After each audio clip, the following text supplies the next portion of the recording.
मु सोमनाथ भई यही नुआगाँ प्राथमिक विद्यालय प्रधान शिक्षक। आज हूँ मोर विद्याकालीन संबर्धना उत्सव पालन कर विद्याकालीन संबर्धना उत्सव विद्याकालीन संबर्धना उत्सव मोर प्रिय छात्र छात्री मान आह्वान देवी पिला तुम गुरु गुरुजन कथा मानव बापा माँ कथा मानव मन दे पाठ पढ़ विद्यालय को आसब ताहले तुम निश्चित भल पाठ पढ़ आगू आगू जीव भल मनीष हम एवं उपस्थित समस्त अभिभावक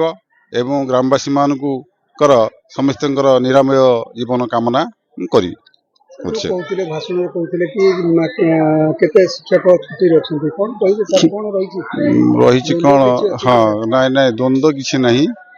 से मु अवसर नेला परे किए तो जे जन प्रधान शिक्षक दायित्व नब ना तेणु प्रधान शिक्षक दायित्व नवापाई ये जोते शिक्षक शिक्षयित्री अच्छा ना कहूनी किंतु से नेबाई चाहू ना काले ये सामूहिक सभा हम ये अफिसर मैंने आसबे काले डिमांड करेंगे जे तुम ये कार्यभार ग्रहण कर से माने विभिन्न आड़ देखी आज छुट्टी रे अच्छा समस्त माने केते शिक्षक छुट्टी रे अच्छा 2 जन अच्छा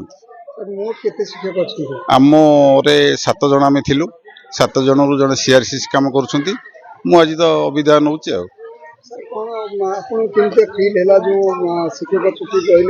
नहीं सेटा तो निश्चिंत मन दुख आसो आम क्या प्राइवेट लाइफ के इंटरफेयर कर ना स्वास्थ्यगत कारण देखा से छुट्टी रहिले आम ऑफिसर कौन करें आम कौन कर मु यही विद्यालय रे 2017 रु 2030 पर्यंत प्रधान शिक्षक दायित्व रही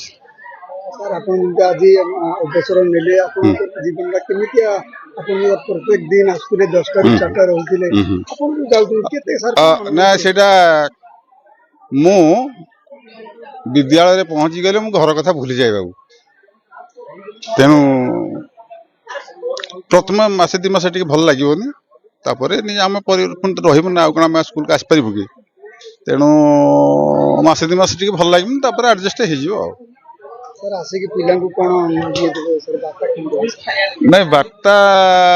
मु मोर शिक्षक मान कहीदे जिते अभाव असुविधा ऑफिस कार्य हो कि शिक्षण कार्य हो जदि अनुभव करेंगे मत जो मुहूर्त खोजे मुझे तुम पाखे पहुँची एक कथा मुझे पिला मानू तो पिला तो आज पिला काली भविष्य तेणु से केमी भल मनीष हे भल मनीष हाँपाई खाली पाठ पढ़ले ता हेनी